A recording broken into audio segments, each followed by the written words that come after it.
Next చూడమ్మా, sky wave ప్రాపగేషన్లోనే some important topics. First one వచ్చేసరికి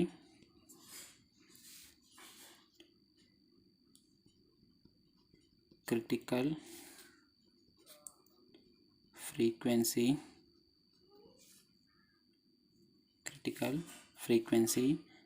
సెకండ్ వన్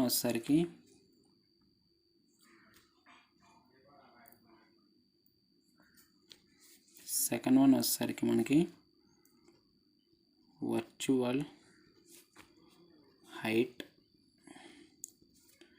థర్డ్ వన్ వచ్చేసరికి maximum usable frequency. Fourth one skip distance. And fifth one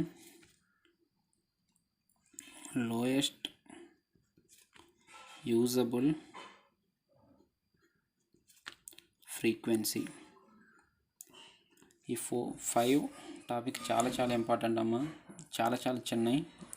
ఓకేనా, కాబట్టి ఒక 2 or 3 questions కలిపి సింగిల్ క్వశ్చన్గా అడగడానికి ఛాన్స్ ఉంది. ఒకవేళ 2 ఇస్తేనేమో 5 మార్క్స్కి ఇస్తున్నాడు, 3 ఇస్తేనేమో 10 మార్క్స్కి ఇస్తున్నాడు. ఓకేనా, కాబట్టి ఇవి చాలా ఇంపార్టెంట్. ఫస్ట్ క్రిటికల్ ఫ్రీక్వెన్సీ వచ్చేసరికి దీన్ని ఎఫ్సితో రిప్రజెంట్ చేస్తాం.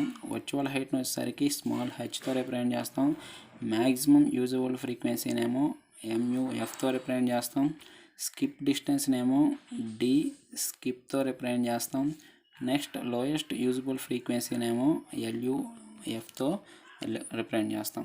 ఓకేనా, క్రిటికల్ ఫ్రీక్వెన్సీ, వర్చువల్ హైట్, అలాగే maximum usable frequency, skip distance, lowest usable frequency. ఓకేనా, దాంట్లో ఫస్ట్ టాపిక్ ఏంటంటే మనకి క్రిటికల్ ఫ్రీక్వెన్సీ. ఓకేనా, ఈ 5 అయిపోతే యూనిట్ 5 కంప్లీట్ అయిపోయినట్టు. ఓకేనా, ఫస్ట్ వన్ వచ్చేసరికి క్రిటికల్ ఫ్రీక్వెన్సీ, దాన్ని మనం దేంతో రిప్రజెంట్ చేస్తాం, ఎఫ్సితో రిప్రజెంట్ చేస్తాం. ఓకేనా, ఇక్కడ క్రిటికల్ ఫ్రీక్వెన్సీ అంటే ఏంటంటే highest frequency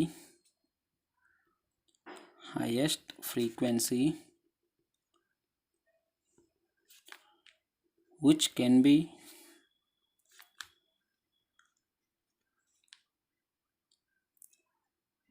reflected back to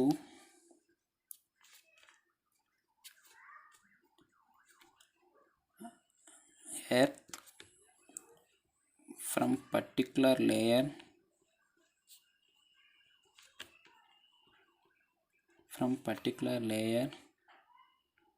at vertical incidence.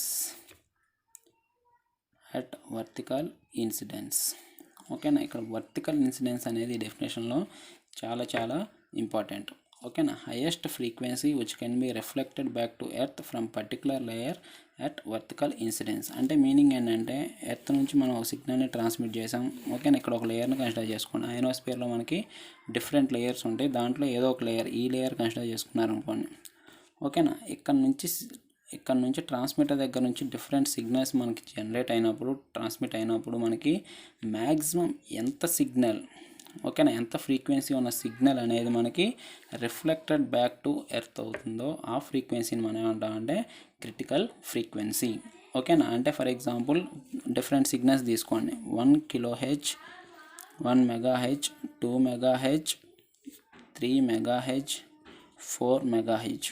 ఓకేనా, ఇలా 4 ఫ్రీక్వెన్సీస్ తీసుకున్నారనుకోండి. ఫర్ ఎగ్జాంపుల్ 1 MHz మనకి రిఫ్లెక్టెడ్ బ్యాక్ టు ఎర్త్ అయింది. ఓకేనా, 2 MHz frequency reflected back to earth అయింది. 3 MHz మనకి రిఫ్లెక్టెడ్ బ్యాక్ టు ఎర్త్ అవ్వలేదు. 4 MHz కూడా అవ్వలేదు. కాబట్టి ఇక్కడ మ్యాక్సిమం క్రిటికల్ ఫ్రీక్వెన్సీ ఎంత, 2 MHz. అంటే మీనింగ్ ఏంటి, 2 MHz, హైయెస్ట్ 2 MHz ఫ్రీక్వెన్సీ మాత్రమే మనకి ఎర్త్కి రీచ్ అయింది. కానీ హైయెస్ట్ ఫ్రీక్వెన్సీ 4 MHz, కానీ అది ఏమైంది, మనకి ఎర్త్కి రీచ్ అవ్వలేదు. అంటే మనకి ఇది రిఫ్లెక్ట్ కాలేదు, రిఫ్రాక్షన్ జరగలేదు. ఓకేనా, కాబట్టి మనకి మ్యాక్సిమం యూజబుల్ క్రిటికల్ ఫ్రీక్వెన్సీ అంటే ఏంటి, highest frequency which can be reflected back to earth. అంటే కంపల్సరీగా హైయెస్ట్ ఫ్రీక్వెన్సీ అనేది అన్ని ఫ్రీక్వెన్సీలు హైయెస్ట్ ఉండాలి. ఆ హైయెస్ట్ కూడా మనకు ఫ్రీక్వెన్సీ కూడా ఏమవ్వాలి, ఎర్త్కి రిఫ్లెక్ట్ అవ్వాలి. అప్పుడు మాత్రమే దాన్ని క్రిటికల్ ఫ్రీక్వెన్సీ అంటాం. ఇంకొక మెయిన్ ఇంపార్టెంట్ ఏంటంటే మనం ఇన్సిడెంట్ చేసేటప్పుడు అది వర్టికల్ ఇన్సిడెంట్ అయి ఉండాలి. ఓకేనా, ఇది చాలా చాలా ఇంపార్టెంట్. వర్టికల్ ఇన్సిడెన్స్లో అయితేనే దాన్ని మనం క్రిటికల్ ఫ్రీక్వెన్సీ అంటాం. ఓకేనా, వర్టికల్ ఇన్సిడెన్స్ అంటే ఆల్రెడీ మనం లాస్ట్ క్లాస్లో చెప్పాం. మళ్ళీ ఒకసారి చూడండి.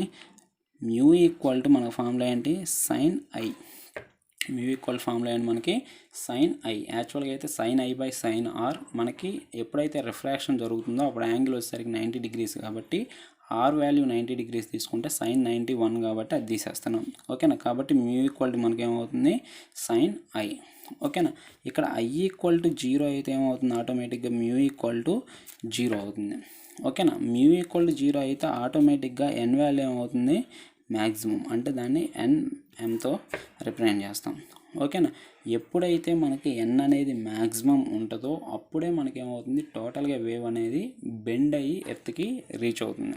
ఓకేనా, కాబట్టి ఎన్ మ్యాక్సిమం ఉండాలంటే ఆటోమేటిక్ మ్యూ ఏ ఉండాలి, 0 ఉండాలి. మ్యూ 0 ఉండాలంటే ఐ ఈక్వల్ టు ఉండాలి, 0 ఉండాలి. ఓకేనా, కాబట్టి ఐ వాల్యూ మనకి ఏముండాలి, 0 తీసుకుంటే మ్యూ వాల్యూ ఏమవుతుంది, 0. ఈ ఐ ఈక్వల్ టు 0 యాంగిల్ని మనం ఏమంటామంటే వర్టికల్ ఇన్సిడెన్స్ అంటాం. వర్టికల్ ఇన్సిడెన్స్ అంటే మీనింగ్ ఏంటంటే ఇది యాక్చువల్గా ఐ. ఓకేనా, ఈ ఐ వాల్యూ 0 అంటే మీనింగ్ ఏంటి, వర్టికల్గా ఇలా ట్రాన్స్మిట్ చేస్తాం సిగ్నల్ని, అదేమవుతుంది, ఇలా రిఫ్లెక్ట్ అవుతుంది. ఓకేనా, కాబట్టి దీన్నే మనం వర్టికల్గా ఇన్సిడెంట్ చేస్తున్నాం కాబట్టి ఐ ఈక్వల్ 0 అంటే దాన్ని వర్టికల్ ఇన్సిడెన్స్ అంటాం. మెయిన్గా ఇక్కడ వర్టికల్ ఇన్సిడెన్స్ అయితేనే దాన్ని క్రిటికల్ ఫ్రీక్వెన్సీ అంటాం. వర్టికల్ ఇన్సిడెన్స్కి కండిషన్ ఏంటి, మనకి ఐ ఈక్వల్ టు 0 అవ్వాలి. ఓకేనా, ఇది మెయిన్ ఇంపార్టెంట్. ఓకేనా, ఈ క్రిటికల్ ఫ్రీక్వెన్సీలో.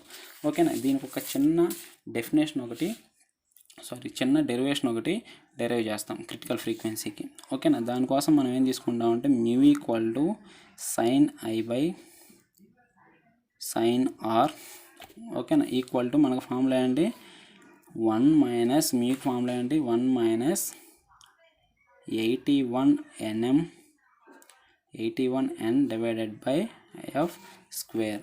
ఓకేనా, మనం ఇప్పుడు క్రిటికల్ ఫ్రీక్వెన్సీ తీసుకున్నాం అనుకోండి, ఎఫ్ ఈక్వల్ ఏమవుతుంది, ఎఫ్సి. ఓకేనా, ఎఫ్ ఈక్వల్ ఎఫ్సి అయితే అక్కడ యాంగిల్ ఐ ఈక్వల్ ఏమవుతుంది, 0. ఓకేనా, ఎందుకంటే వర్టికల్ ఇన్సిడెన్స్ని కన్సిడర్ చేయాలి కాబట్టి. ఓకేనా, యాంగిల్ ఐ ఈక్వల్ టు 0 అయితే ఆటోమేటిక్గా అక్కడ ఉన్న డెన్సిటీ ఏమవుతుంది, ఎన్ ఈక్వల్ టు ఎన్ మ్యాక్స్. సింపుల్గా ఎన్ఎంతో రిప్రజెంట్ చేయండి. కాబట్టి మ్యూ ఈక్వల్ టు మ్యూ తీసేయండి, తీసుకోండి డైరెక్ట్గా. సైన్ ఐ వాల్యూ ఎంత తీసుకుంటున్నా ఇక్కడ 0 degrees కాబట్టి sine 0 degrees divided by sine r equal to root 1 minus 81nm divided by FC square. ఓకేనా, ఇక్కడ సైన్ 0 degrees అంటే మనకి ఏమవుతుంది, 0 divided by sine r equal to root 1 minus 81nm divided by FC square. ఓకేనా, ఇక్కడ 0 equal ఏమవుతుంది, root 1 minus 81nm divided by FC square. Next ఇక్కడ 1 minus 81nm divided by FC square equal to 0. అంటే FC 81nm by FC square equal to 1. అంటే FC square equal ఏమవుతుంది, 81nm.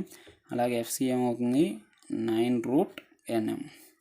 ఓకేనా, ఇది critical ఫ్రీక్వెన్సీకి ఫార్ములా. ఈ ఫార్ములా కూడా ఇంపార్టెంట్, నెక్స్ట్ డెరివేషన్లో మనం యూజ్ చేస్తాం. ఓకేనా, FC square equal to 81nm, FC equal to 9√nm.